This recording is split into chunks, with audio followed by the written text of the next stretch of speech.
Let's go ahead and talk about modern monetary policy and see what the Federal Reserve does when it encounters some specific shocks. And let's go ahead and introduce a few terminology terms right here. We have easy money accommodative monetary policy, and this is all going to be synonymous with expansionary monetary policy. So Federal Reserve actions designed to increase the money supply to stimulate the economy.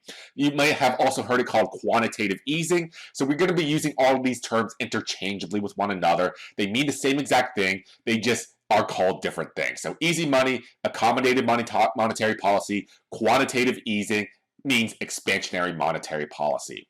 On the same end, with tight money, restrictive monetary policy, this is going to be our contractionary monetary policy, Federal Reserve actions designed to decrease the money supply to fight inflation. So for the rest of the chapter, we will be using these terms interchangeably, so do be aware of this. So when it comes to taking a look at the Federal Reserve goals, we do notice that it has two twin goals. We have economic growth as goal number one, and goal number two is price stability. And we do notice that the Federal Reserve has noted price stability as the focus in the long run. But we do want to go ahead and see how the Federal Reserve is going to respond to short-run shocks. So what type of monetary policy should it pursue when the economy is encountering some type of shock? Let's go ahead and take a look at the easier one first, when we have some type of negative demand shock. So we notice that we're at point A right here in short run equilibrium with a price level of P0 and a quantity of Q0. So GDP level Q0, which is going to be less than our full employment level of GDP. So we are in a recession in the short run. So what do you think the Federal Reserve should do in order to push us out of the recession? And that's exactly where expansionary monetary policy comes into play.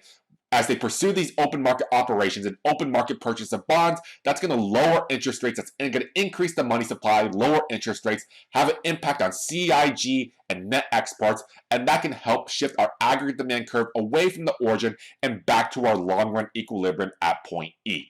So with all of this, with modern monetary policy, we do see that in times of recession, expansionary monetary policy can be very, very good for helping us get out of the recession. And that's exactly what the Federal Reserve did with our past financial recession in the 2000s. And that's what they are doing right now in order to combat the economic impacts of COVID-19.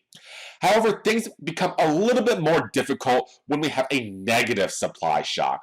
So with a negative supply shock, we have the two twin goals coming in conflict with one another. And depending on what the Federal Reserve wants to do, we can end up at two very different equilibriums. So let's go ahead and draw this out and see exactly what the differences between each of these are going to be. So we'll tackle the first case with a negative supply shock in graph A right here, and we'll tackle the second case in graph B on the right-hand side.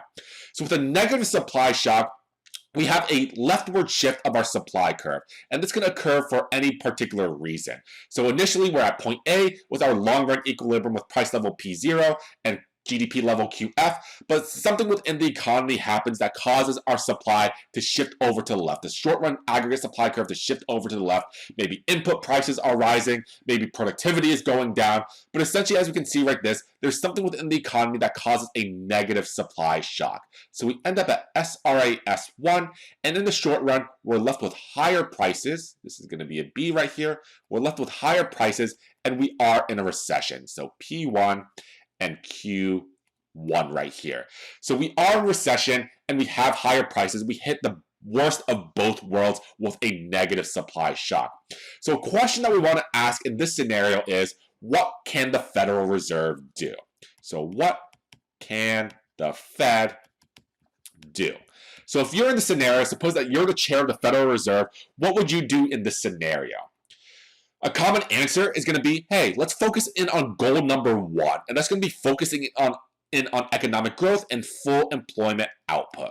So here, if you care more about focusing in on full employment output, let's see what you should do. So focus on full employment output. So if you focus in on full employment output, that means you care more about getting out of the recession. So if you want to get out of the recession, what type of monetary policy should you be focusing in on? That's where you should go ahead and be focusing in on monetary policy that's going to affect aggregate demand and shift it away from the origin. Try to stimulate the economy, and that's going to be with expansionary monetary policy.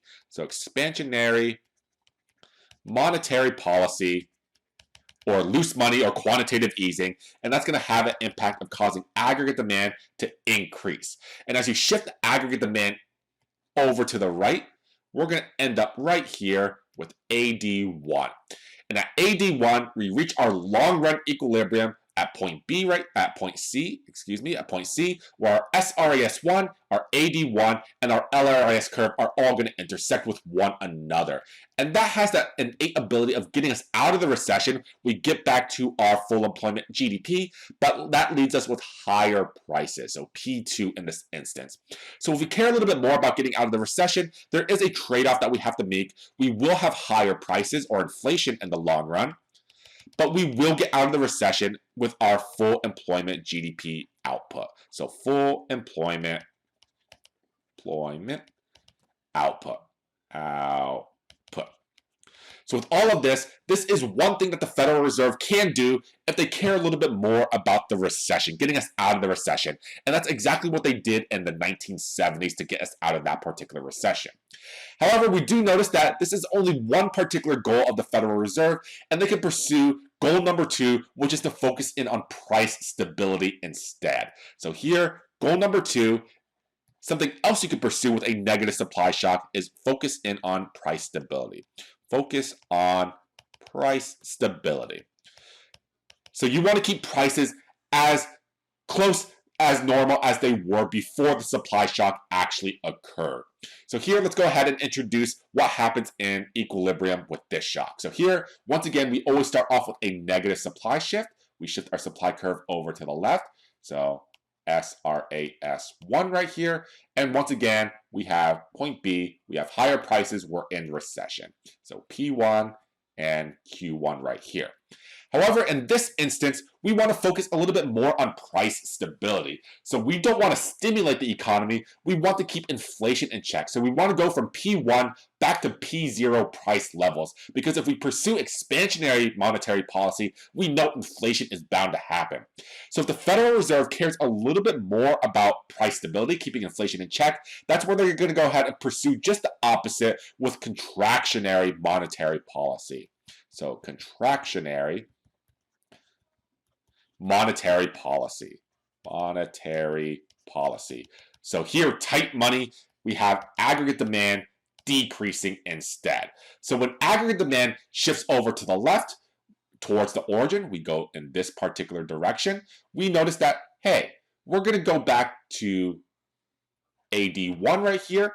And where's our new intersection point going to lie?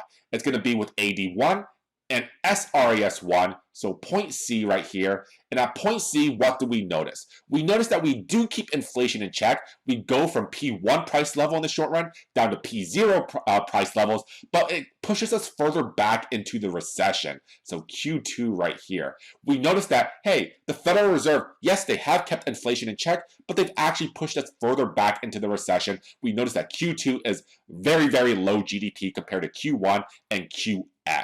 So here, once again, there is some type of trade-off that we have with contractionary monetary policy. We have lower output, but our original price levels. So with this one, if they focus in on goal number 2 just a little bit more, this is exactly what type of policy that you are going to want to go ahead and pursue. And this is exactly what the Federal Reserve did just a decade later in the 1980s. They pushed us further back into the recession, but it did actually keep inflation in check during this time period. So as we can see from these two types of policies, these monetary policies right here, it's very, very difficult for us to go ahead and combat a negative supply shock because we hit the worst of both worlds. We sort of see that there is some type of trade-off between the price levels and GDP, and this is something that the Federal Reserve is going to have to sort of choose for itself to see which goal is more important for them. Do they care more about getting out of the recession, or do they care more about keeping prices in check? So as we saw, the same sort of impacts that the federal government has with fiscal policy as well. Do they want to get us out of the recession, or do they want to keep inflation or prices the same or as low as they possibly can? So being the chair of the Federal Reserve, very, very difficult task, and these are the type of choices that they will have to make when the economic times sort of necessitate the need for it. With all this in mind, we have the sort of idea of how the economic analysis and illustration of monetary policy is going to be enacted under a negative demand shock and also a negative supply shock. And we can see that there are no easy answers under each of these cases.